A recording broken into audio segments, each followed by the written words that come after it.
Honorable Chair of the Academy of Sciences, esteemed Deputy Minister, distinguished academics, colleagues, and attendees, welcome to the first International Conference of the Albanian Young Academy of the Academy of Sciences of Albania, organized in collaboration with the Research Unit for Artificial Intelligence at the Academy of Sciences. The theme of this conference is technology, artificial intelligence, and the transformation of scientific research. Through this event, we aim to foster and deepen the scientific debate on the impact of artificial intelligence and technology on the field of scientific research, addressing the evolving landscape of research in the age of artificial intelligence.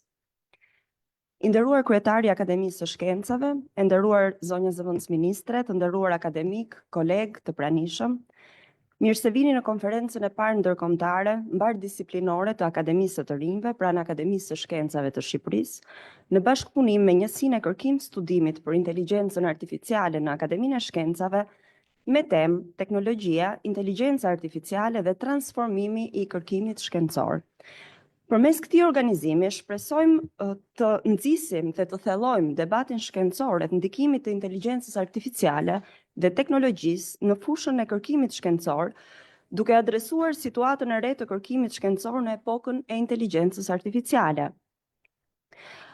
Sot kemi privilegjin të mirëpresim dhe të dëgjojmë 30 punime shkencore, ku janë të përfshirë 53 studiues të shquar, të cilët përfaqësojnë 21 institucione të ndryshme, kombëtare dhe ndërkombëtare, me pjesëmarrës nga 7 vende të ndryshme. Për ne, si Akademi e të Rinjve, ky organizim përbënte një sfidë e cila nuk do të mund të ishte realizuar, pa ndihmën e jashtëzakonshme dhe inkurajimin e veçantë të kryetarit të Akademisë së Shkencave, akademik Skënder Gjinushit, i cili ka shprehur gjithnjë mbështetje të veçantë për organizimin ton, por edhe për punën e kërkuesve të rinj në përgjithësi. Kam nderin të jap fjalën kryetarit të Akademisë së Shkencave, akademik Skënder Gjinushit, për një fjalë përshëndetëse.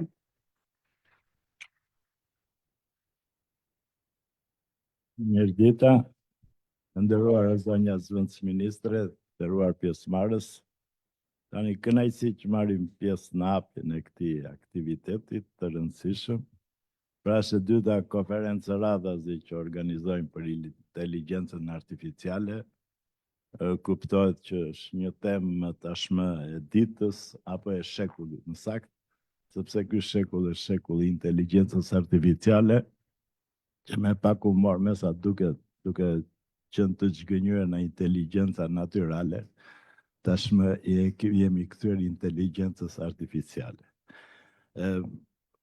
Çudirat e inteligjencës artificiale tani prekim kudo, dhe është pikërisht kjo që ka bërë që kërkimi shkencor dhe shkenca tashmë mos shikohen si atribut vetëm i disa njerëzve të talentuar apo i gjenive, por të jetë një gjë e prekshme në jetën e përditshme, të jetë kudo, pra që fillon që na takimi i parë me celularin e vazhdon me radhë, pra teknologjitë e reja janë bërë tashmë një dëshmi asaj që kërkimi shkencor nuk është thjesht një punë për titull dhe grata, por është një domosdoshmëri me cilën është transformuar tashmë jeta jonë në nivel global. Sigurisht për Shqipërinë kemi 2 sfida të mëdha, sepse përsa i takon kërkimit shkencor ende nuk është në atë nivel që duhet, por duhet parë, si thonë, goda plot dhe goda bosh. Pra dëshmi e vërteta është që edhe tek ne ka mjaft njerëz të talentuar, veçanërisht të rinj, cilët kanë mundësi akoma më të mëdha në saj edhe të hapjes që ka pësuar Shqipëria prej 30 vjetësh, por sigurisht në raport me të tjerët ka shumë për të bërë. Pra spari ne duhet krijojmë bindjen aty që talente mund të zhvillohen dhe në Shqipëri, dhe madje ka vend edhe për super talentet, që kërkimi shkencor nuk është atribut vetëm i disa individëve, kërkimi shkencor bëhet në formë piramidale, mund të themi, pra punojnë me dhjetra mira, kanë sukses mira, janë super të suksesshëm 100 dhe pastaj gjenit janë 1-2. Por ama duhet kjo piramid për të zhvilluar kërkimin shkencor, pra gjithkush mund të jap kontributin e vet. Dhe veçanërisht në inteligjencë artificiale shihet që edhe fëmijët, madje edhe disa të pashkolluar janë hakerat më të mirë, domethënë në aspekte të përdorimit të teknologjive. Kjo tregon që teknologjia ka vajtur shumë afër mendjes së njeriu. Por për të vazhduar më tej, tashmë Shqipëria është në fazën që është në dyert e Evropës, të dyert kemi kohë, po kemi hyrë në paradhom të Evropës dhe një nga detyrimet është të arrijmë dhe standardet e Bashkimit Evropian në kërkimin shkencor. Dhe kjo është dhe arsyeja pse pranë Akademisë Shkenca janë krijuar njësësh. Tashmë ka një strategji të 2023-2030 për kërkimin shkencor dhe kuptohet që treguesët tanë në atë pikpamje ekonomike jemi akoma në atë që Evropa rend që të financoj 2 deri në 3% GDP-s në kërkim, që përkon edhe me 2% që i kërkon NATO për mbrojtjen, pra mbrojtja me kërkimin shkencor janë bërë të konkurrueshme, ndërsa Shqipëria është shumë larg këtyre shifrave, kështu që absolutisht duhet të rrisim ritmet në këtë drejtim, por kjo ka 2 anë, ka anën që politik bërësit duhet të jenë më bujar, ose më saktë ta kuptojnë të vërtet këtë domosdoshmëri, duke rritur financimet, por në ana jonë duhet kemi gati kapacitetet për t'i thithur këto financime. Prandaj dhe ne synojmë që të ngrejmë njësi të reja, siç kemi filluar me njësinë e biogenetikës, të nanoteknologjisë, të inteligjencës artificiale, të cilat kërkojnë të kthehen në qendra të vërteta të kërkimit shkencor në vend. Pra, ky është një objektiv i yni. Tani këtu Akademia e të Rinjve ka një rol të veçantë, sigurisht nuk është në Akademia e të Rinjve duhet parë njësh me Akademinë kuptimin e zhvillimit të aktivitete shkencore. Pra gjithë qëllimi i saj është që pranë akademisë ose në gjithë aktivitetet që zhvillohen, pjesëmarrja e të rinjve të jetë sa më e madhe. Pjesëmarrja e të rinjve është sa më e madhe, sepse shohim që edhe në fushat e tjera një nga problemet është vijimësia. Pra, të krijojmë specialistë të rinj, pasuesit e profesorëve, të cilët sigurisht mosha bën të vetën, pra dhe duhet të përgatisim zëvendësuesit në shumë fusha. Dhe sigurisht një nga rolet e Akademisë kryesore është zhvillimi i shkencave albanologjike dhe vetëm së fundi ne kemi prekur në afër se çfarë mrekullish apo çfarë mund të bëjë inteligjenca artificiale kur aplikohet në këto fusha. Sapo zhvilluar një konferencë për gjuhësinë dhe rezultate që s'mund të arriheshin më parë, që të arrijë studior se sa të vjetra janë gjuhët, kur kanë filluar të dallohen nga njëra tjetra, dhe që fliten me 1000 vjeçar për gjuhë të pashkruara. Këto mund t'i bëj vetëm inteligjenca artificiale, pra kjo tregon edhe për rëndësinë që ka aplikimi i tyre edhe në fushat e albanologjisë.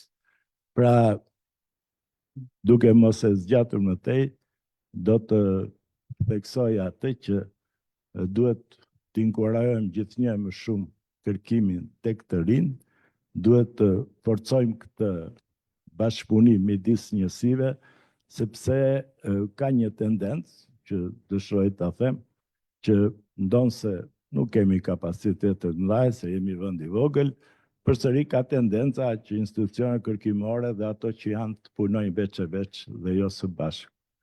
Kështu që një nga qëllimet e krijimit si të Akademisë së të Rinjve, si të vetë ekzistentës së akademisë dhe të struktura pranë saj, është që të krijohet një kohezion, një koordinim dhe një bashkëpunim sa më i mirë midis universiteteve dhe Akademisë shkencore. Pra ne nuk e shohim asnjë veprimtari tonën jashtë ose pa përfshirë dhe shkollat e larta. Të tëra njësitë tona përbëhen nga pedagog, doktor shkencash me radhë, që punojnë pranë shkollat larta. 3 projekte tona të mëdha të albanologjisë, pra të si fjalori madh, si enciklopedia, po ashtu dhe historia që po shkruhet, në përbërje tyre janë vetëm 10% akademik, të tjerët janë specialistë në shkollat e larta. E theksoj këtë sepse nuk është në deklarata mund të thonë të gjithë, por në realitet ka tendenca për të punuar me ishuj dhe për të punuar në mënyrë lokaliste apo për të futur një konkurrencë që nuk i shërben, domethënë, bashkëpunimit. Kështu që këtu ka dhe një rol Akademia e të rinjve, sepse të rinjt janë më të zhveshur nga këto ndikime, nga këto parcelizime, e kanë kuptuar më mirë, sepse tashmë bashkëpunimi nuk është vetëm midis njëri tjetrit, por edhe në nivel ndërkombëtar. Pra, edhe kjo konferencë mund të bëj, por pa bashkëpunim edhe me struktura homologe të ngjashme jashtë vendit. Kështu që ju uroj shumë sukses dhe për një bashkëpunim gjithnjë më të ngushtë midis strukturave tona. Faleminderit. Faleminderit zoti kryetar për fjalën përshëndetëse, por edhe për mesazhin pozitiv të bashkëpunimit. Sot me ne si shenjë për mbështetjen e kërkuesve të rinj në shkencë dhe për të dhënë mesazhin inkurajues për aktivitete të tilla, është zëvendës ministre e Arsimit dhe Sportit, profesoresh Ana Kapaj, të cilën e ftoj për fjalën e saj. Joining us today as a gesture of support for young researchers in science and to deliver an encouraging message for such initiatives is the Deputy Minister of Education and Sports, Professor Ana Kapaj. Thank you. Derit, përshëndetje të gjithëve, të nderuar profesor Gjenushi, të nderuar akademik, të nderuar profesor, të nderuar pjesëmarrës në këtë konferencë ndërkombëtare të organizuar nga Akademia e të rinjve. Ju përshëndes dhe mbi gjitha ju përgëzoj. Ju përgëzoj për zhvillimin e një aktiviteti në perceptimin e Ministrisë së Arsimit dhe Sportit mjaft të rëndësishëm në fushën e kërkimit shkencor. E parë kjo në zhvillimet dhe në trendet e reja të kohëve moderne në cilat ne jetojmë. Spari do doja që falenderoja për iniciativën e krijimit të Akademisë të rinjve dhe më pas të gjithë aktiviteteve që ju zhvilloni, ku dua të vëm mbi gjitha theksin në faktin që vazhdimësia është detyra jonë. Përtej asaj që është puna jone e përditshme në aktivitetet tona, qoftë si profesor, qoftë si akademik, qoftë si kërkues shkencor, përtej asaj që ne bëjmë, ne duhet hedhim syt gjithmonë nga të rinjt dhe duhet sigurohemi që vijimësia e aktivitetit që ne zhvillojmë sot jetë e sigurt për të nesërmen. Dhe mendoj që Akademia e të rinjve pranë Akademisë Shkencave është një shembull shumë i mirë i kësaj që sapo thash. Tematika që ju keni zgjedhur në këtë konferencë është mjaft intriguese, por sigurisht është shumë bashkohore. Në kohët që ne jetojmë absolutisht që teknologjia dhe inteligjenca artificiale kanë ndryshuar çdo perceptim tonin në atë që ka qenë të bërit kërkim shkencor në të gjitha lëmit e shkencës për hir të vërtetës. Mendoj që çdo kërkues si çfarëdo lloj fushë studimi e gjen veten në ndryshimet që ndodhin si pasojë e futjes dhe zhvillimit të teknologjisë në mbi të gjitha të inteligjencës artificiale. Absolutisht që kjo ka anët e saj të mira dhe këto anë të mira ne sigurisht duke qenë në fillimet e saj i perceptojmë këndshëm, na pëlqen ajo që ne marrim nga zhvillimi i shpejt i teknologjisë, duke filluar që nga metodat më të reja të bërit kërkim, duke vazhduar pastaj në mënyrën shumë të lehtë të komunikimit midis studiusëve të ndryshëm nga cepi në cep i botës që ne na krijon teknologjia, zhvillimi i teknologjisë dhe inteligjenca artificiale. duke vazhduar pastaj tek mënyra se si ne mbledhim informacion në kohë reale dhe se sa të thjesht ne kemi mbledhjen e këtij informacioni sot. Nëse do t'i drejtohem qoftë edhe brezit tim, por sigurisht dhe profesorëve të nderuar që kanë qenë profesorët e mi, vite përpara mënyra se si ne bënim kërkim shkencor, mënyra se si ne kemi bërë doktoraturat tona ka qenë krejtësisht e ndryshme nga ajo se çka bëhet sot.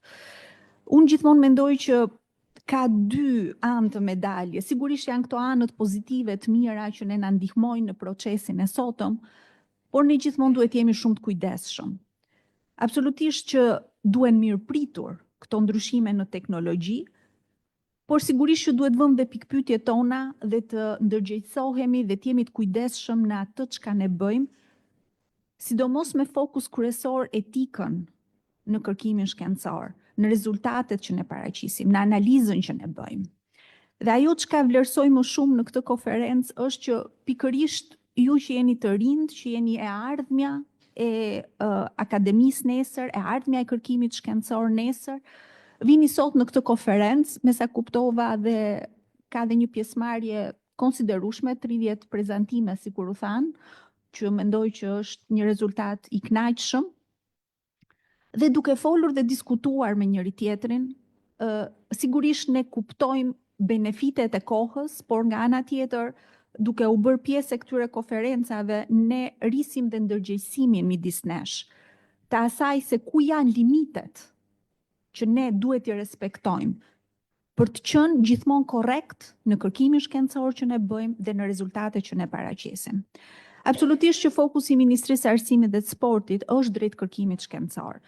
Nëpërmjet Agjencisë Kombëtare të Kërkimit Shkencor, prej shumë vitesh tashmë jepen fonde në drejtim të infrastrukturës për kërkim shkencor, në drejtim të kërkimit shkencor në bashkëpunim me biznesin, dhe këtë vit ne presim të paraqesim një risi në fondet që do të mbështesim nga kjo agjenci dhe sigurisht nga buxheti i shtetit, që janë mbështetja e studimeve doktorale për doktorantët e rinj. Pra fokusi i Ministrisë së Arsimit dhe Sportit është absolutisht maksimal. Por përtej kësaj mundësie që kanë kërkuesit e rinj sot, unë dua t'ju drejtohem ju si kërkues të rinj, si brez i ri. Duhet jeni aktiv dhe duhet shikoni mundësitë që këto fonde që ekzistojnë të thithen maksimalisht. Sepse shpesh herë ne i gjejmë veten në situata që kuptojmë që fondet aty janë, mundësitë aty janë, por ndërkohë nga ana tjetër, përqindja e përthithjes së këtyre fondeve në momente të caktuara lë dhe për dëshiruar. Kështu që duke ndërgjegjësuar të rinjt që në moshë të hershme, duke organizuar të tilla akademi të rinjve, duke bërë të tilla konferenca, duke bërë pjesë të diskutimeve të njëri tjetrit, ku në një sallë të përbashkët janë dhe të rinjt, por janë dhe akademikët me eksperiencë, kjo krijon një vijimsi në të ardhmen, kjo krijon një mënyrë shumë të mirë bashkëpunimi, dhe absolutisht që kjo do të rrisi atë çka ne presim, përfundimet që ne duam të shohim.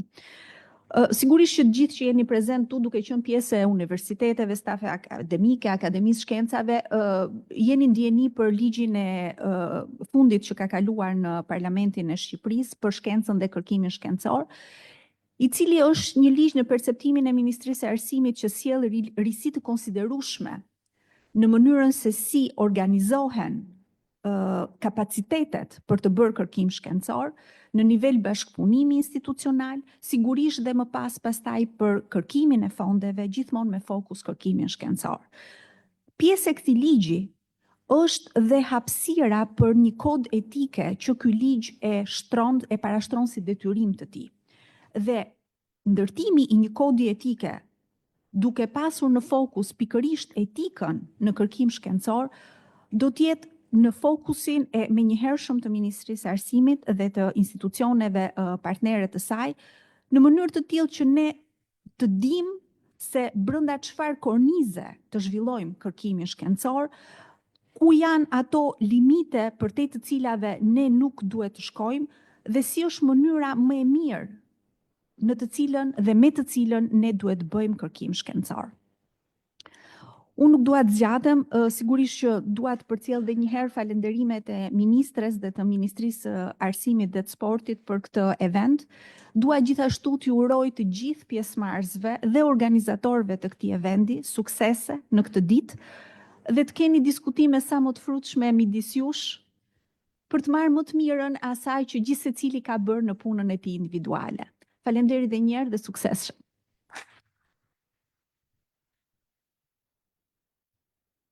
Faleminderit zonja zëvendës ministre, profesoresha Ana Kapaj.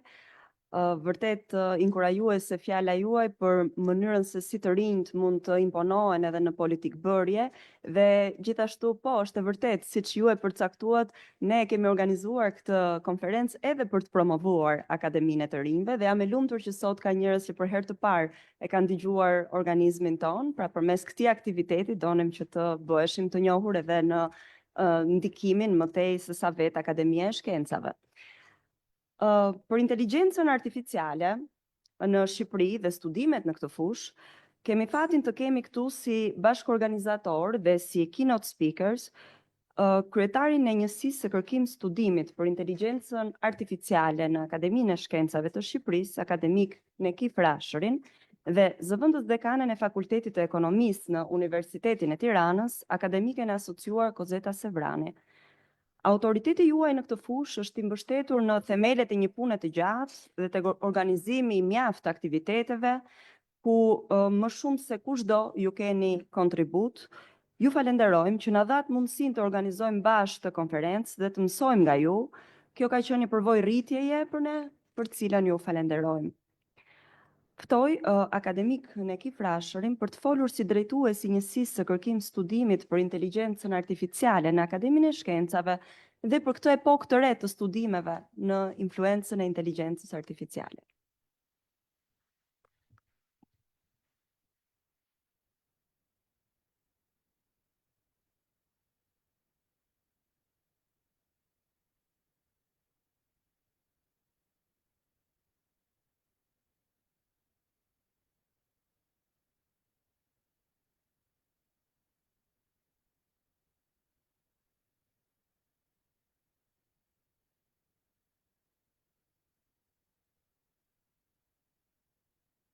Do them pak fjalë fillimisht për njësinë e inteligjencës artificiale.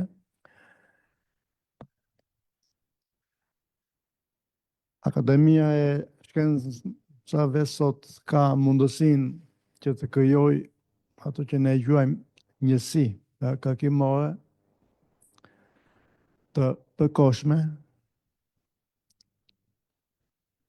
njësi që kanë një jetëgjatësi maksimale për 2 vjetësh, por që kuptohet mund të krijohen dhe synimi i këtyre njësive është pikërisht për të mbështetur kërkimin shkencor në institucionet e ndryshme të vendit. Praktikisht sot Akademia e Shkencave ka vetëm institutet e albanologjisë dhe një njësi të vogël të sapo krijuar një qendër të vogël kërkimore për biologjinë. Dhe në fushën e shkencave të natyrës,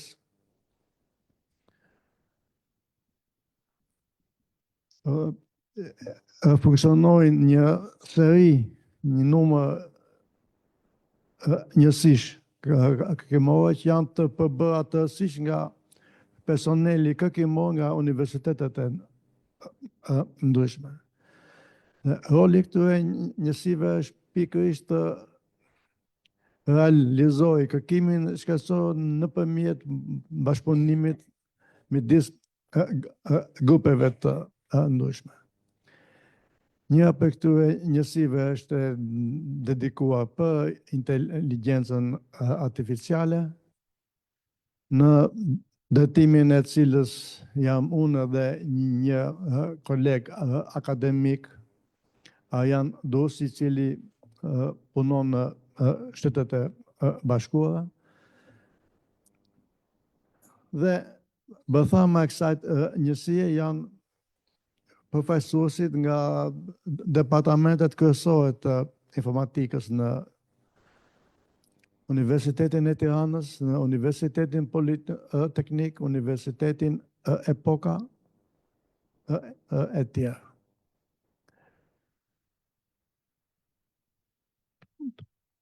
Të them të drejtën,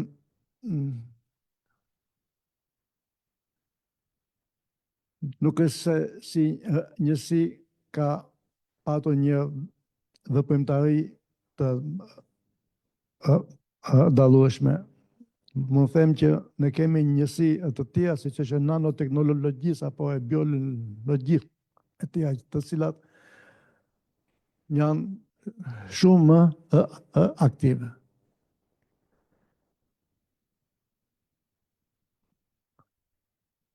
Po, gjithsesi u arrit që të organizoj para disa javësh një konferencë ndërkombëtare, ku u paraqitën një seri punimesh nga kërkues brenda dhe jashtë vendit.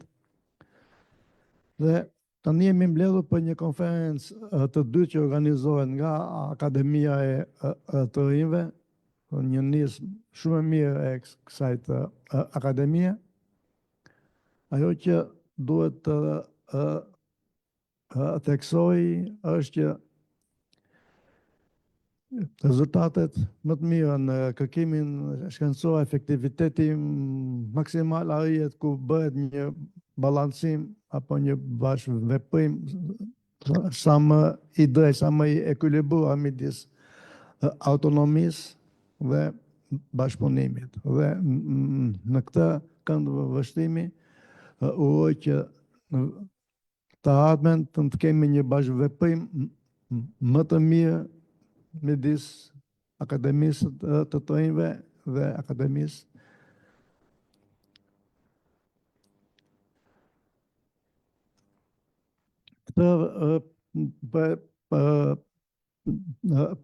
prezantim e kam quajtur një versioni modifikuar i diçkaje, se në fakt është prezantimi mi që mbajta në konferencën e kaluar me disa shtesa për të fokusuar më mirë në elementin e transformimit të kërkimit shkencor.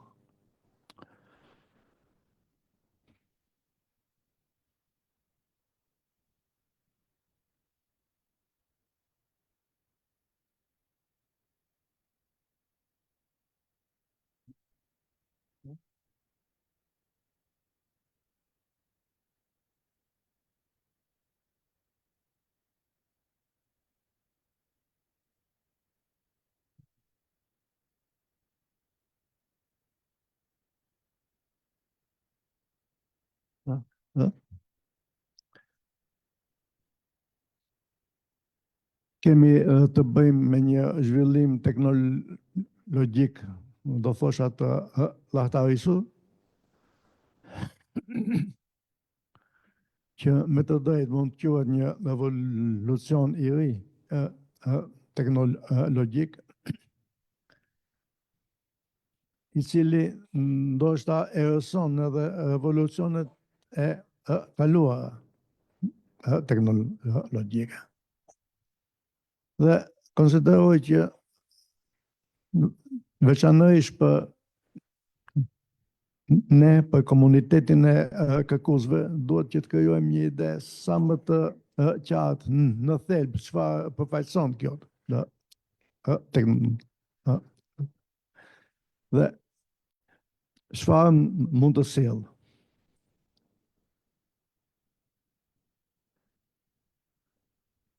Një nga temat themelore që është diskutuar kohët e fundit mbi rolin e inteligjencës artificiale. Gjë e mirë apo gjë e keqe? Dhe ajo që është më interesante është se vetë ata që i dhanë hovë inteligjencës artificiale, si koncept është të paktën ka lindur para 80 vjetësh.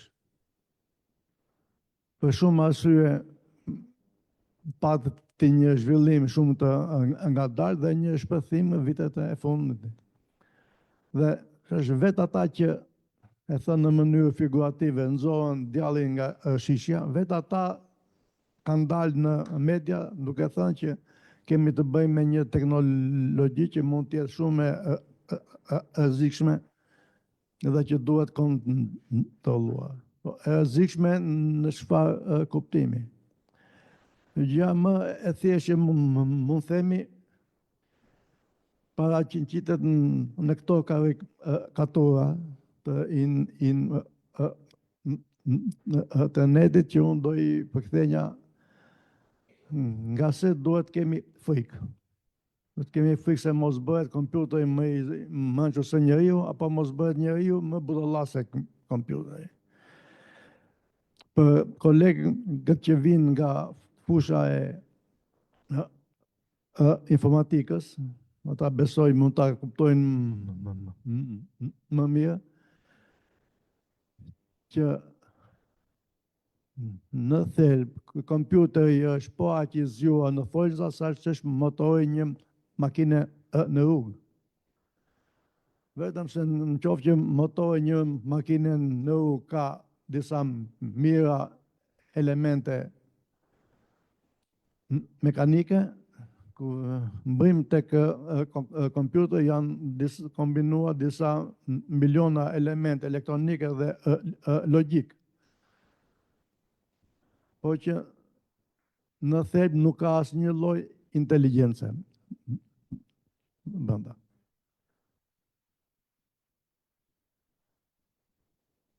Çfarë do të thotë inteligjenca artificiale? Po të gëmojmë në internet mund të gjejmë një pafundësi të kufizimesh. Dhe kam përshtypjen se shumica e tyre janë thjesht për kufizime të tipit marketing. Jo çfarë është, por çfarë ofron. Këto janë dy gjëra krejt të ndryshme. Dhe në qoftë që e shohim çfarë është inteligjenca artificiale në kuptimin thjesht matematik.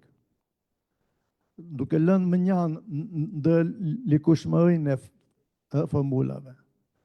Po thelbin. Në gjithë historinë e shkencës, ajo që ka bërë matematika është që të ndërtoj funksione të cilat lidhin me njëra tjetrën dy bashkësi. Elementet e këtyre bashkësive përfaqësojnë fenomenet natyrore apo shoqërore.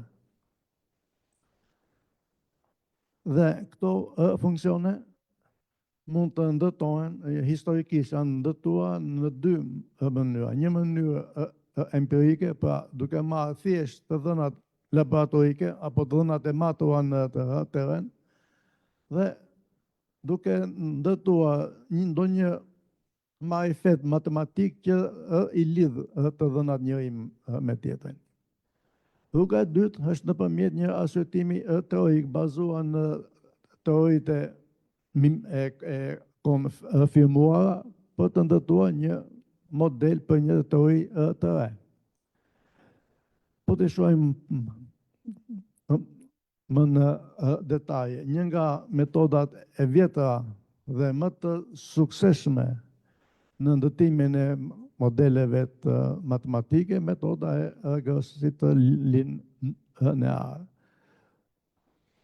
S'po hy në detaje, po do them që figurat të tilla ndeshen në artikujt shkencor praktikisht në çdo fushë.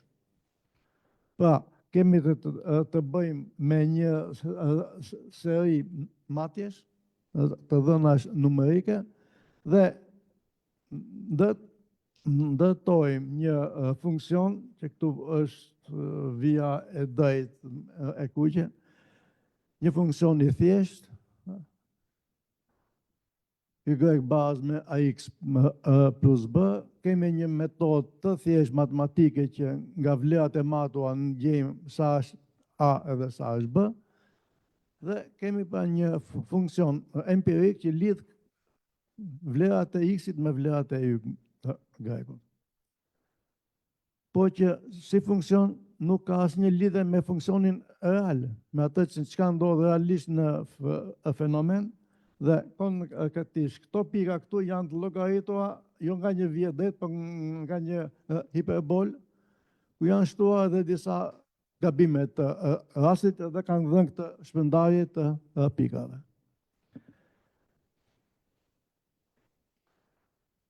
Si metodë është një nga metodat themelore që shpërdohet dhe përdoret sot tek kësaj dite, rasti linear është rasti më i thjeshtë i mundshëm. Në praktik përdoren edhe ekuacionet të rëndeve më të larta, përdoren edhe funksione analitik të llojeve të tjera. Ajo që duhet themi më mirë është në qoftë që shembulli i mëparshëm është në atë që ne quajmë hapësirë me dy dimensione, në qoftë që rritet ndërlikueshmëria e problemit dhe rritet numri i dimensioneve, vëllimi të dhënave që duhet dhe po kështu ndërlikueshmëria e funksioneve që duhen dhe kapacitetet llogaritëse rriten në mënyrë eksponenciale. Çka do thotë që këtë si metodë ne mund ta përdorim në rastet e thjeshta, po ku vim në probleme komplekse, atje është shumë e vështirë. Metoda teorike, ndoshta shembulli më pikant mund të jetë formula e fizikantit nobelistit Max Planck, i takon diku viti 1900, është densiteti i energjisë në spektrin e trupit absolutisht të zi. S'po hym në detaje fizike, po ajo që duhet të theksojmë është që ajo që shkaktoi përmbysje radikale në fizikë dhe hapi një nga ndërtimet themelore të fizikës të sotme, që është mekanika kuantike, është pikërisht kjo konstantë nga këtu, ashtu quajtura konstantja e Planckut. Me zhvillimet e mekanikës kuantike jo vetëm lejuan njeriu që ty në botën e atomit, po dhe e bën fizikën realisht shkencën themel të kimisë dhe të biokimisë. Një nga baballarët e mekanikës kuantike, Erwin Schrödinger, është i mirënjohur edhe për kontributin që ka dhënë në studimin e ADN-s, të gjenetikës edhe të evolucionit. Një situatë pak më komplekse, ku është një shembull konkret nga fusha e gjeofizikës, nuk ka nënsi detajet, nënsi ka që këtu, ne duhet të vendosim një lidhje midis një hapësire 3-dimensionale me një hapësire 2-dimensionale. Për të kaluar nga 3 dimensione në 2 dimensione është një formulë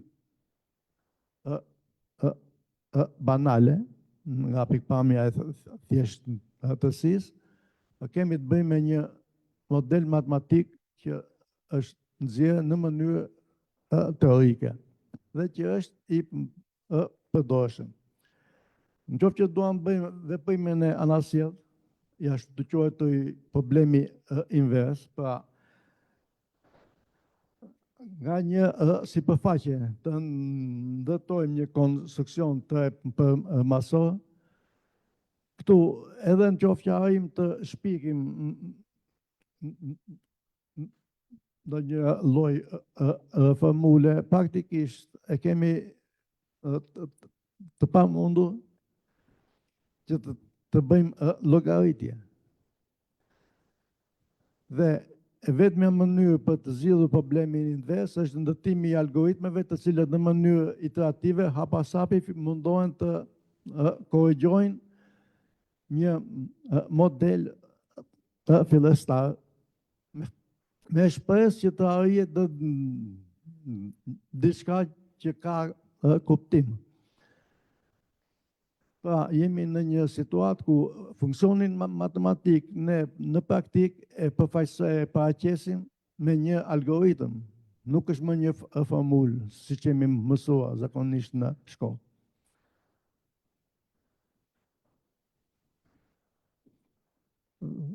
Dhe po ky rast, pra problemi invers, ka në vetvete atë që quhet është i keq përcaktuar.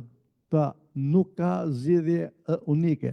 Ndryshime të vogla në të dhënat fillestare shpihen në ndryshime shumë të mëdha në rezultate. Dhe këtu është një shembull, po si ai slajdi parë, kemi këtë kurb që është gjeneruar në mënyrë korekte nga dy objekte në formë prizmi, dhe ku kemi bërë tentativën për të zgjidhur problemin invers, rezultati ka qenë koka e topogjigjos.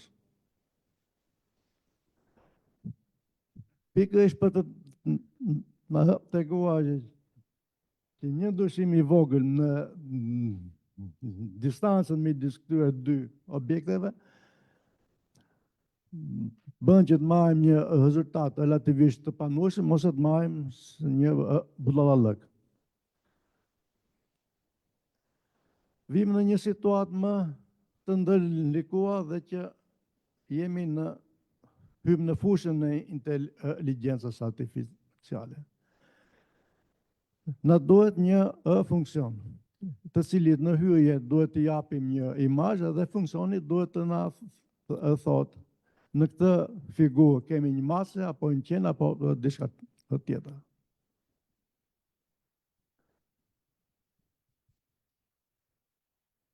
Kujtoj që ky opsioni i tretë diçka tjetër është jashtëzakonisht i rëndësishëm në inteligjencën artificiale. Dhe këtu kemi një sëri me probleme, me vështirësi që ndoshta ndeshen për herë të parë. E para, nuk din qoftë që ndonjëri nga ju që jeni këtu prezent mund të na dalet na shpjegojë në mënyrë rigoroze se si mund të dallojmë në një fotografi nëse është qen apo është mase. Unë për vetes jam në gjendje. Pra, kemi të bëjmë me një problem, zgjidhja e cilit është e fshehtë. Ne dim ta dallojmë, por nuk dim si e dallojmë. Dhe në kategorinë e shkencës që studion dijet, kjo lloj dije quhet dije e fshehtë, tacit knowledge. Dim ta bëjmë, por nuk dim si e bëjmë. Problemi i dytë në vëllimit dhënë nave është katastrofik dhe zhvillimet e sotme të inteligjencës artificiale u bën të mundshme vetëm nga dy faktorë. Popularizimi i jashtëzakonshëm i internetit i cili bëri të grumbullohet një vëllim jashtëzakonshëm të dhënash dhe zhvillimet kompjuterike në drejtimin e sistemeve paralele, veçanërisht sistemet paralele të bazuara në kartat grafike, të cilat bëjnë të mundur kryerjen e një vëllimi të jashtëzakonshëm llogaritjesh në një kohë të pranueshme. Ideja e lindur, siç thash, rreth viteve të 40, a mund të përdorim idenë se si funksionon truri për të ndërtuar një funksion të tillë. Truri është një rrjet neuronesh, atëherë le të mundohemi të ndërtojmë një funksion që dallon në fotografi që nga një masë, bazuar në teorinë e rrjetave, apo siç e quajmë teoria e grafeve.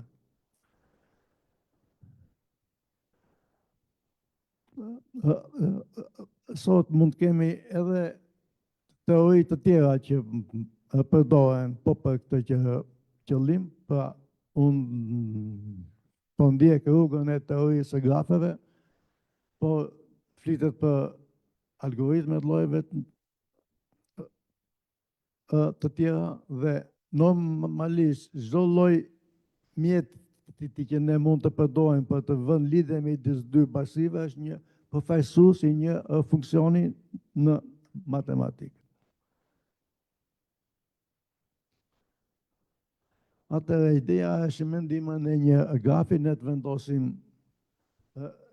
lidhje midis këtyre dy bashkive, nga një anë kemi imazhet, nga ana tjetër kemi pohimet çfarë është.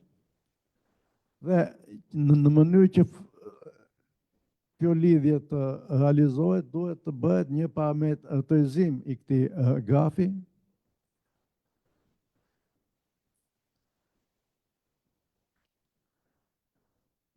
Dhe me realizimin e kësaj ideje, siç thash, duhet një vëllim shumë i madh të dhënash, një vëllim shumë i madh llogaritjesh, kapacitete kompjuterike shumë të mëdha. Në qoftë që deri dje ishte kompania Intel, ajo që dëgjoj më shumë në fushën e procesorëve, sot është kompania Nvidia e njohur për kartat grafike që kanë në përbërjen e tyre mijëra procesorë të vegjël, pikërisht se funksionojnë edhe si sisteme paralele për të shpejtuar llogaritjet. Kemi të bëjmë me modele matematike që janë të kategorisë empirike. Pra, parametrizimi i algoritmit të inteligjencës artificiale bëhet nga të dhënat e matura. Vetëm në rastet e përdorimit të inteligjencës artificiale në gjuhë, duke qenë se gjuhët në si rregull kanë një gramatik, kjo gramatik, nëse që arrihet që të integrohet në algoritmin e inteligjencës artificiale, kjo i jep edhe një bazë teorike algoritmit dhe e bën më të besueshëm. Po më të besueshëm në çfarë drejtimi, në aspektin gramatikor, se përsëri në aspektin e përmbajtjes ne mbetemi në terrenin empirik.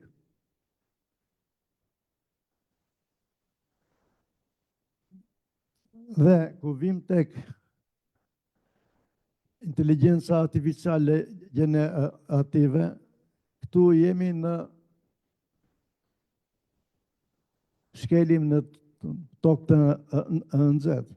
Pasi kemi të bëjmë me probleme të karakterit invers, të cilat nuk kanë zgjidhje unike. Një ndryshim i vogël në kërkesë mund të shpjerojë në një përmbysje të rezultatit.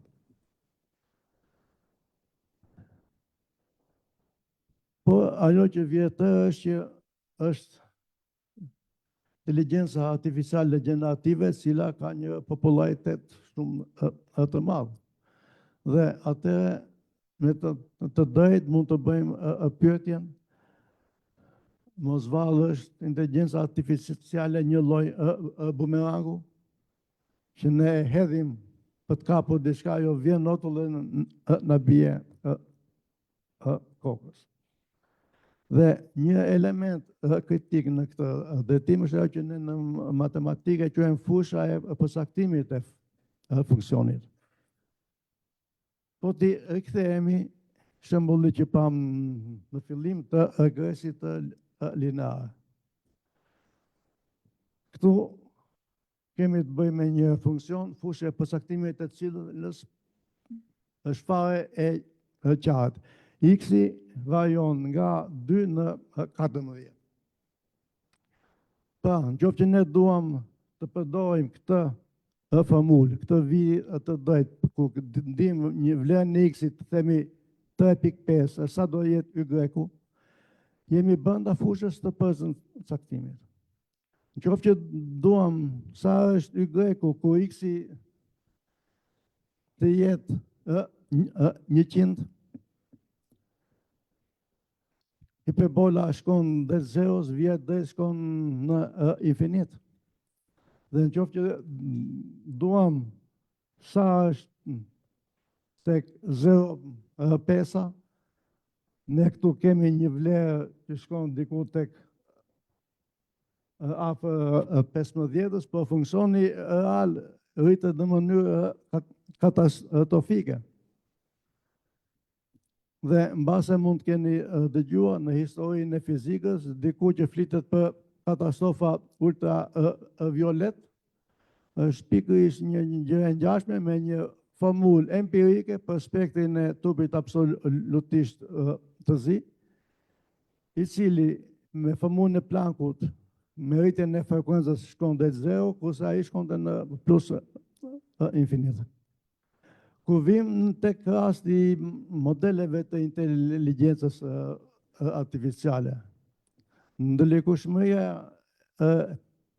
e fenomenit është e tillë që afër fundit jemi, që nuk është e lehtë, nuk është e thjeshtë të përcaktojmë se si është fusha e përcaktimit të këtij funksioni.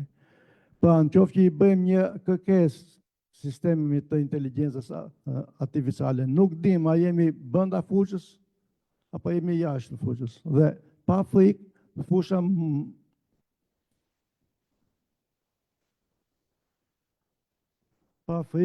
mund të jetë edhe një fraktal i tillë. Atëherë kemi të bëjmë me bumerang apo me jo bumerang. Duhet të theksoj disa konsiderata. E para, nga teoria e sistemeve dinamike, dihet mirë që kur sistemi reagon më ngadalë se sa ndryshojnë konditat, ai sistem herët a vonë del nga ekuilibri. Kemi një deklaratë të Bill Gates që mund të shërbejë si model edhe për inteligjencën artificiale që ka të bëjë me internetin.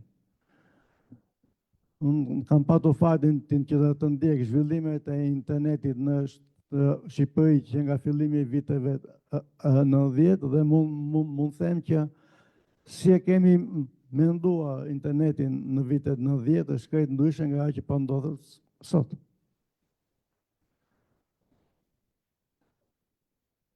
Dhe së fundi kemi edhe një ligj që quhet ligji i Kansbergut. Unë kam frikë se në shkolla nuk e përmend kush. Por ky është një ligj shumë i thjeshtë. Teknologjia nuk është as e mirë, as e keqe, as neutrale. Çka do thot? Teknologjia nuk është zgjidhje, por është vegël për zgjidhje. Atë kush e ka zgjidhjen në dorë, dhe unë përgjigjen më poetike të kësaj pyetje mund të jap me fjalët e Omar Khayyam. Jemi vetë ne. Burimi I zgjidhjes. Si e përdorim ne këtë teknologji.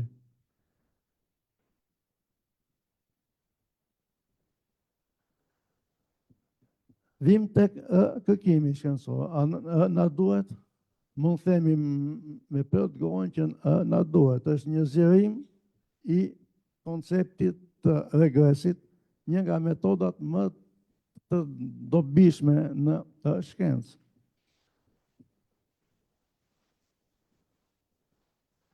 Ajo çka duhet të bëjmë është që asnjëherë nuk I duhet zënë besë. Dhe problemi është I thjeshtë. Një pyetje që I bëjmë është brenda fushës përcaktimit apo është jashtë. E para dhe e dyta,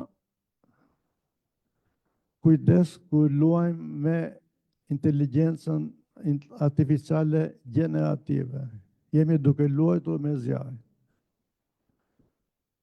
Për ta mbyllur, mbetet në fuqi fjala popullore, pyet 100 vet dhe bëj si di vet. Në qoftë që vendimarrjen do ja lëm në dorë inteligjencës artificiale, të mos na vijë habi që shoqëria njerëzore të dali krejt jashtë ekuilibrit.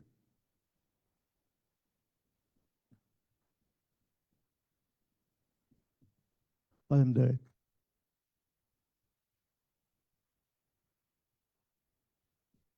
Faleminderit profesor Eneki Frashëri, akademik Frashëri. Kemi këtu profesoreshën e akademike në asociuar, profesoresh Kozeta Sevranin, një prej njohëseve më të mira të situatës së kërkimit në inteligjencën artificiale dhe sigurisht organizatore e një sër aktivitetesh me peshë të madhe në këtë fushë. Kam dëshirën, por edhe kureshtje në fakt, do thoja, të dëgjoj prej profesoreshës çfarë kërkimesh bëjmë ne sot në këtë fushë, por edhe të kuptojmë pse Shqipëria nuk është në periferi të zhvillimeve dhe të studimeve. Pasi këtu jo më larg se një muaj është zhvilluar një konferencë shumë e madhe për inteligjencën artificiale, ku profesoresha ka patur një rol kryesor. Fjala është për ju, profesoresh. Faleminderit. Të nderuar pjesëmarrës, akademik, pedagog, student. Po filloj dhe unë me historikun, po duke shprehur vetëm një mendim të Geoffrey Hinton, I njohur si baba I deep learning, I cili dikur tha suksesi vërtet I inteligjencës artificiale nuk është që të na bëjë më të zgjuar, por të na ndihmojë të bëhemi më njerëzor. Kjo frazë na ka bërë të gjithë që të reflektojmë mbi faktin se teknologjia, sado e fuqishme që të jetë, është gjithmonë një mjet në duart tona, qëllimi I saj është të përmirësojë jetën tonë dhe jo ta zëvendësojë atë.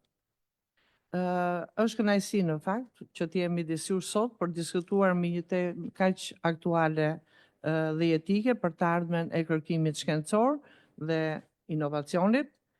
Unë dua të përgëzoj Akademinë e të rinjve për organizimin e kësaj konference që adreson një nga sfidat më të rëndësishme dhe më të mëdha të kohës, integrimin e inteligjencës artificiale në kërkimin shkencor. Dhe e angazhuar për një kohë shumë të gjatë në jetën akademike shkencore, por sidomos duke qenë dhe pjesë e njësisë së inteligjencës artificiale, e shohim shumë të domosdoshme mbështetjen e nismave të tilla që ju keni marrë. Dhe me që jemi tek njësia e inteligjencës artificiale, siç tha profesor Nekiu, është një njësi e re, me një status të përkohshëm, por që qëllimi është ta kthejmë me një status të përhershëm në kuptimin e zhvillimit të shumë aktiviteteve për cilat tashmë ka filluar të marrë xhirot e duhura. Dhe konferenca që ne zhvilluam pak javë më parë përpara konferencës tuaj e tregoi më së miri këtë gjë. Akademia e të rinjve luan një rol thelbësor në nxitjen e mendimit inovativ dhe krijimin e platformave për diskutim të hapur. Prandaj më lejoni të them se kjo konferencë është një hap I rëndësishëm për të fuqizuar të rinjt dhe për të integruar ndërdisiplinaritetin në kërkimin shkencor. Inteligjenca artificiale është kthyer në një mjet më të fuqishëm për të përshpejtuar dhe përmirësuar kërkimet shkencore në fusha të ndryshme. Në Shqipëri, edhe pse teknologjia e inteligjencës artificiale është ende në fazat e saj të hershme, po bëhen hapa domethënës për ta integruar në projekte që sjellin vlerë të shtuar, sidomos në shkencat natyrore, por dhe në ato sociale dhe humane. Padyshim, një hap përpara është ofrimi i shërbimeve qeveritare, duke përdorur gjithnjë më shumë këto risi teknologjike, dhe unë këtu kam parasysh edhe Action, agjencinë e shoqërisë hapur, dhe sidomos platformën i Albania, që besoj është përfaqësuesi këtu do ta thotë më mirë. Inteligjenca artificiale po transformon gjithnjë më shumë kërkimin akademik, duke sjellë aftësi, mjete, teknologji që mbështesin aspekte të ndryshme të kërkimit ndër disiplina. Ktu janë mënyrat kryesore në të cilat inteligjenca artificiale po ndikon në kërkimin akademik. Së pari, AI-ja na ndihmon të trajtojmë, analizojmë dhe interpretojmë sasi të mëdha të dhënash në mënyrë të shpejtë dhe efikase, duke hapur mundësi për zbulime të reja dhe duke përmirësuar mënyrën tradicionale të kërkimit. AI-ja ndihmon kështu në nxjerrjen e modeleve dhe njohurive të reja. Modelet e AI-s mund të parashikojnë tendenca, sjellje, rezultate bazuar në dhëna historike, për shembull në ekonomi. Algoritmet e inteligjencës artificiale mund të përcaktojnë lëvizjet e tregut apo nëpërmjet rrjetave neurale për të bërë përcaktimin e çmimit të banesave dhe të shtëpive. Në mjekësi, për shembull, modelet e inteligjencës artificiale mund të parashikojnë rezultatet e sëmundjeve bazuar në interpretimin e imazheve, pra në procesimin e imazheve që merren nga pajisjet siç janë ekoja, skanerat apo të rezonancës magnetike. Gjithashtu AI-ja po lehtëson kërkimin dhe përdorimin kritik të literaturës, duke përdorur tulse si përpunimi i gjuhëve natyrale, që bën të mundur skanimin e shpejtë të punimeve akademike, të artikujve apo revistave, e duke ndihmuar studiuesit të qëndrojnë të përditësuar mbi gjetjet më të fundit dhe të kursejnë kohë gjatë procesit të rishikimit literaturës. Së treti, AI-ja mund të ndihmojë studiuesit që të shkruajnë me qartësi dhe korrekt nga ana gramatikore, në mënyrë që puna e tyre të jetë e qartë dhe profesionale. Modelet më të avancuara të AI-s, si për shembull ChatGPT-ja, mund të ndihmojnë edhe në strukturimin e punimeve, sugjerimin dhe përmirësimin ose kontrollimin e artikujve për plagjaturë. Në shkencat natyrale e teknike, si fizika, kimia dhe biologjia, inteligjenca artificiale po përdoret për të bërë simulime dhe modelime, duke i lejuar studiuesit të testojnë hipotezat dhe parashikojnë rezultatet. Për shembull, integrimi i inteligjencës artificiale në nanoteknologji ka krijuar një fushë të re kërkimi dhe inovacioni. Ky integrim ka rezultuar në përparime të rëndësishme në fushën e nanoteknologjisë, duke përfshirë zhvillimin e materialeve dhe pajisjeve të reja, përmirësimin e teknikave si dhe procese prodhimi më efikase dhe efektive. Më lejoni të përmend edhe ndër nesh, siç është akademik Arben Merkoçi, i cili në punën e tij kërkimore është fokusuar në integrimin e molekulave biologjike dhe specieve të tjera me mikro dhe nanostruktura për të dizenjuar sensor, të ashtu quajturët biosensor. Pashtu, në mjaft laborator eksperimental, robotët e drejtuar nga AI-ja kanë automatizuar proceset që kërkojnë realizimin e detyrave që përsëriten apo që kryejnë eksperimente në mënyrë autonome, duke siguruar dhe reduktimin e gabimeve njerëzore. Përtek kësaj, në fushën e shkencave natyrore, algoritmet e inteligjencës artificiale po përdoren për monitorimin e mjedisit, identifikimin e ndotjes, duke ofruar të dhëna të sakta dhe të vlefshme për politikat mjedisore. Po ashtu në shkencat humane dhe albanologji, digitalizimi i burimeve kulturore dhe historike ka hapur një kapitull të ri për studiuesit tanë. AI-ja mund të jetë mjet për kreativitetin, inovacionin dhe zgjidhjen e problemeve komplekse, cilat do qofshin fushat e aplikimit të saj. Ky progres nuk do të ishte i mundur pa bashkëpunimin ndërdisiplinar, që unë besoj se është çelësi i suksesit në këtë epokë të re të kërkimit shkencor. Një nga shumit konkret të punës time ku unë jam aktualisht e angazhuar është një projekt i cili ka të bëjë me integrimin e teknologjive smart në industrinë e hotelerisë në Shqipëri, identifikimi i zgjidhjeve e sfidave për zhvillim të qëndrueshëm në turizëm. Një iniciativë e financuar nga Agjencia Kombëtare e Kërkimit Shkencor dhe Inovacionit dhe projekt të cilin unë kam kënaqësinë që të jenë pjesë e saj, synon të përdor pikërisht teknologjitë e inteligjencës artificiale për të përmirësuar shërbimet hoteliere dhe për të krijuar zgjidhje të qëndrueshme për sfidat me të cilat përballet turizmi shqiptar, si një nga sektorët prioritar të vendit që tashmë është përcaktuar së fundmi edhe nga qeveria shqiptare në strategjinë që njihet si strategjia së treshi. Sigurisht, përballja me sfidat është pjesë e këtij procesi. Në Shqipëri, përveç mungesës së burimeve njerëzore të specializuar në inteligjencë artificiale, hasim dhe vështirësinë në qasjen e burimeve të mëdha teknologjike dhe financiare. Por këto nuk janë pengesa të kapërcyeshme, kështu që rekomandimet e mia për përmirësim janë së pari investimet në edukim, krijimi i programeve të reja universitare dhe specializimeve në inteligjencë artificiale, së dyti mbështetja për kërkimin ndërdisiplinor, pra projekte që sjellin së bashku ekspert nga fusha të ndryshme, dhe së treti përmirësimi i infrastrukturës teknologjike që nënkupton investimet në qendrat të avancuara të kërkimit dhe teknologjisë. Të nderuar pjesëmarrës, dua ta përfundojmë një thirrje për 30 tanë, të cilët janë pikërisht forca lëvizëse e çdo transformimi. Ju inkurajoj që të bëheni pjesë e këtyre projekteve inovative, të sfidoni statu quo dhe të kontribuoni në zhvillimet e kërkimit shkencor përmes qasjeve të reja dhe kreative. Akademia e Shkencave dhe Akademia e të Rinjve janë të angazhuara për ta mbështetur çdo përpjekje që synon avancimin e inteligjencës artificiale dhe teknologjisë në vendin tonë. Le të ndërtojmë së bashku një të ardhme ku teknologjia dhe shkenca të jenë motori kryesor i zhvillimit. Dhe duke cituar së fundmi Mira Muratin, një shqiptare tashmë e njohur botërisht në botën në gjithë botën, po pikërisht për këtë fushë, ajo citon se inteligjenca artificiale ka potencialin për të fuqizuar njerëzimin për të zgjidhur disa probleme më urgjente të botës. Po ndërsa ndërtojmë këto sisteme, është thelbësore të balancojmë përparimin me sigurinë, transparencën dhe etikën, duke siguruar që inteligjenca artificiale të përdoret për të mirën e gjithëve. Ju falenderoj dhe mos harroni që inteligjenca artificiale nuk është vetëm për makinat, por është për njerëzit që kanë guxim të ndërrojnë. Ju uroj shumë sukses. Faleminderit profesoresh Kozeta. Në fakt, ne të fushave humane kemi patur një lloj frike po dhe stereotipizimi të inteligjencës artificiale dhe duke punuar me këtë konferencë më vura re që dhe vetë më ikën këto stereotipe dhe frikrat, se kemi lexuar shumë romane distopike dhe ne kanë formësuar deri diku për ta parë atë algoritmin, pothuajse në të gjitha këto vepra konsiderohet si ai diktatori. Në fakt, jemi ne që do ta vëmë në zbatim dhe të këto benefite që dëgjova tashmë nga profesoresha më bën të mendoj që pse jo, inteligjenca artificiale do të jetë në shërbim të mirës së njerëzimit.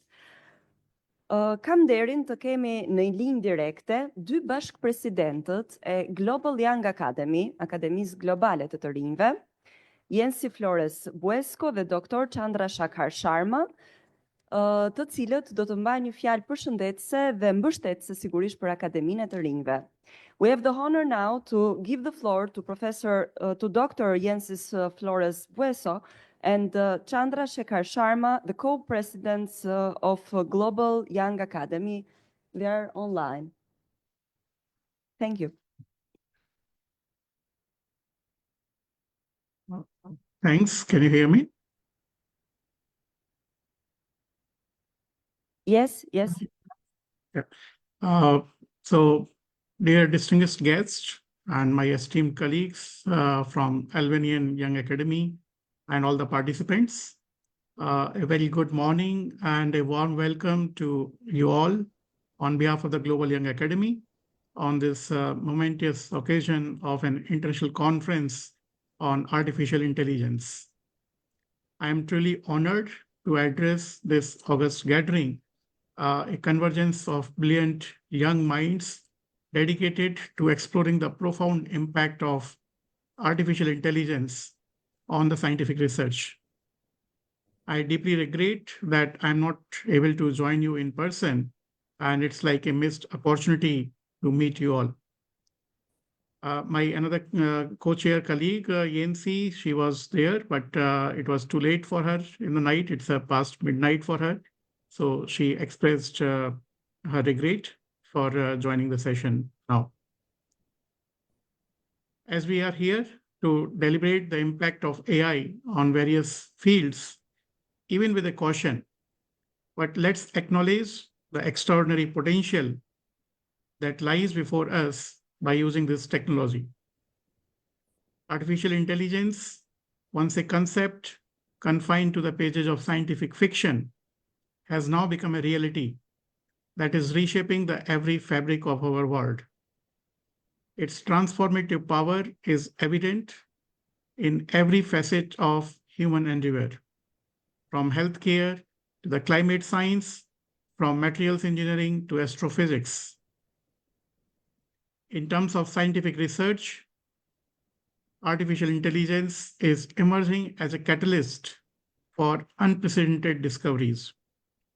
It is enabling us to analyze the vast data sets, identify the intricate patterns, and generate the novel hypotheses that were previously unimaginable.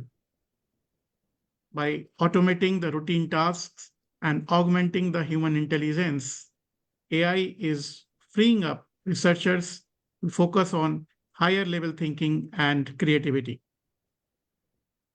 However, as we embrace the opportunities presented to us by AI, we must also acknowledge the ethical implications and the societal challenges that accompany its rapid advancement.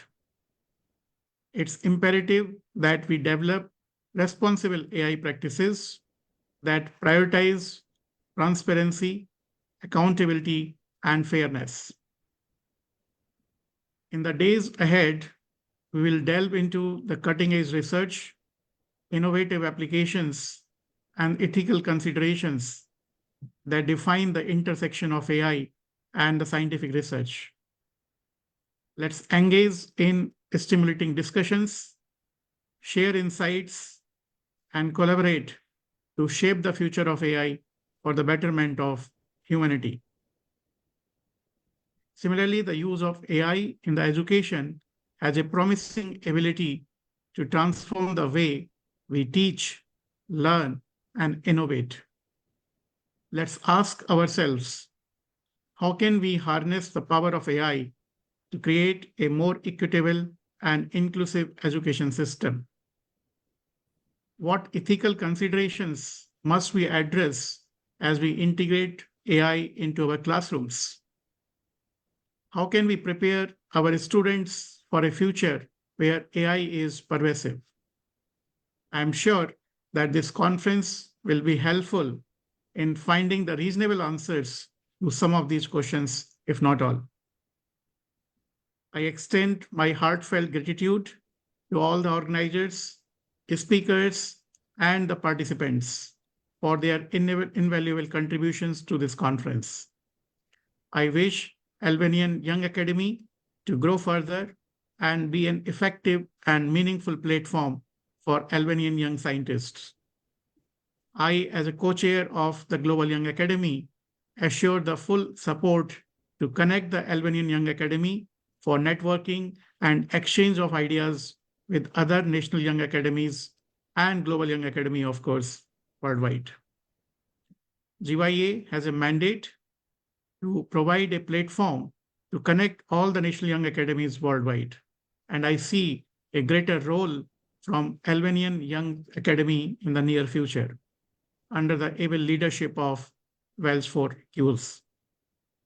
I also wish to see at least a few early career researchers from Albania joining the Global Young Academy as its member in the years to come. With this, I once again thank you for the Albanian Young Academy leadership for giving me this opportunity. Thank you, one and all.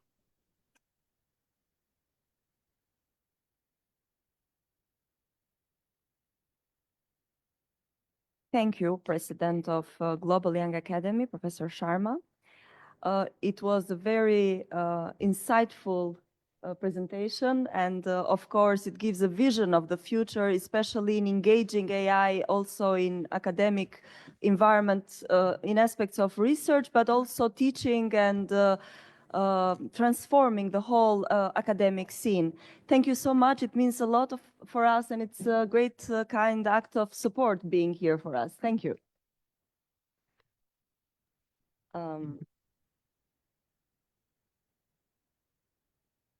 Nga Agjencia Kombëtare e Shoqërisë Informacionit kemi zotin Franz Zylyftari, ekspert në sektorin e reagimit ndaj incidenteve të sigurisë, për të na folur rreth rëndësisë që ka për shoqërinë sot informacioni dhe siguria dhe të na fusë në brendi të këtij diskutimi.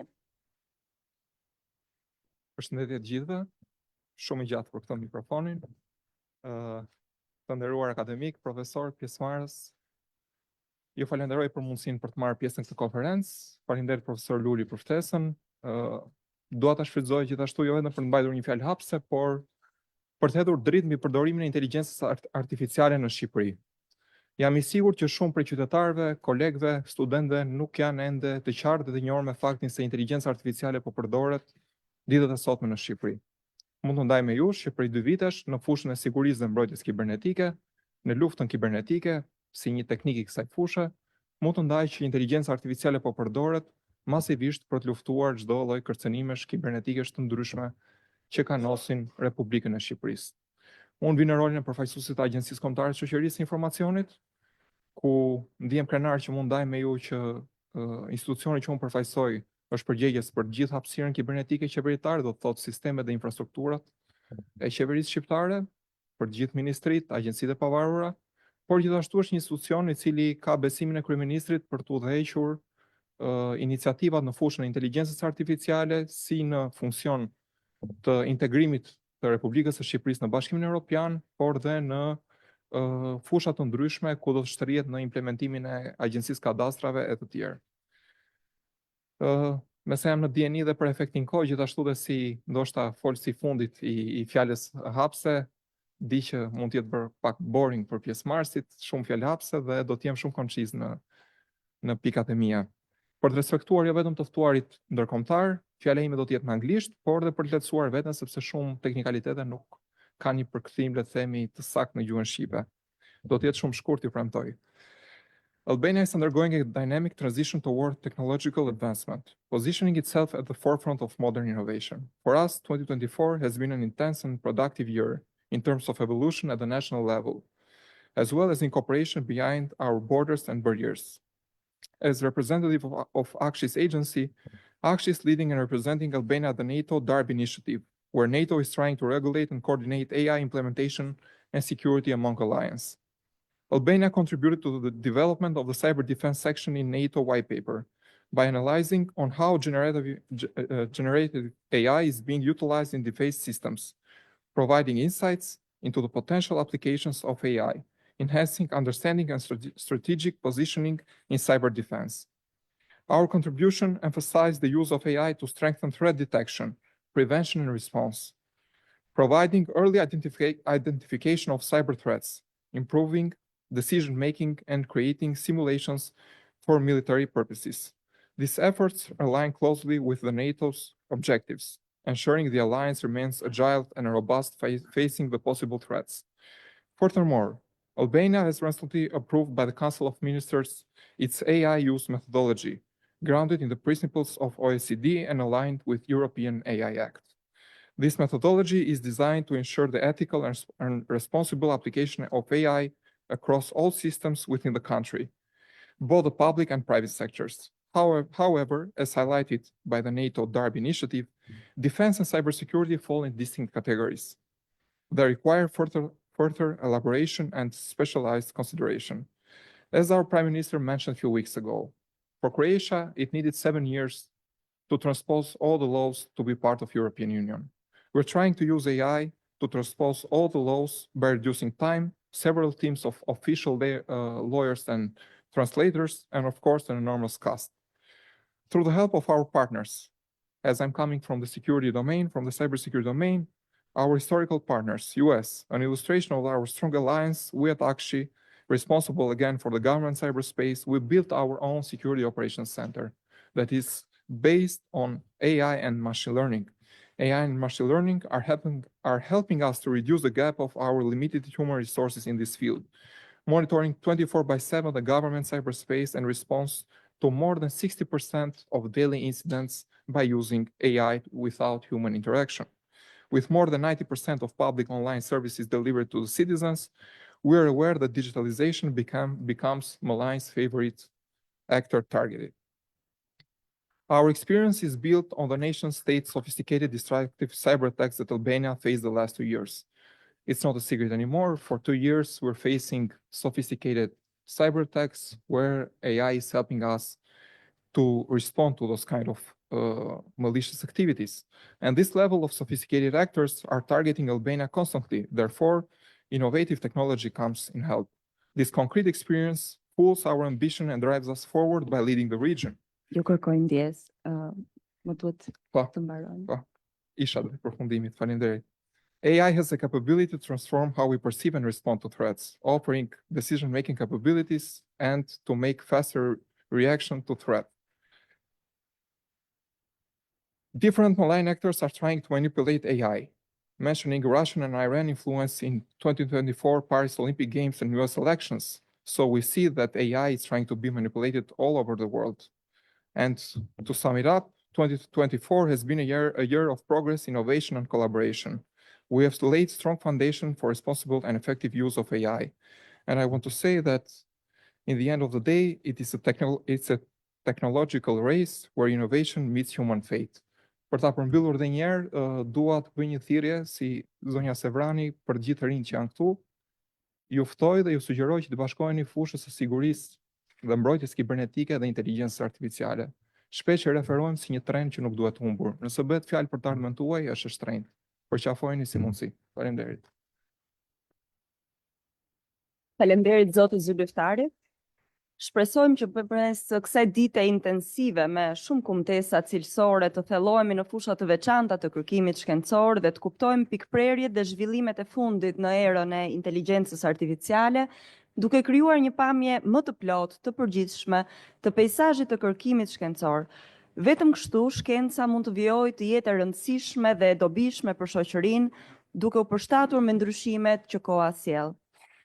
We hope that through this intensive day with numerous high-quality presentations, we'll delve into specific areas of scientific research and understand the intersections with the latest developments in the era of AI, thereby creating a more complete and comprehensive picture of the scientific research landscape. Only in this way can science continue to be important and beneficial to society, adapting to the changes that time brings. And I invite all conference participants for the official picture. Ftoj të gjithë pjesëmarrësit në konferencë për foton zyrtare tek baneri.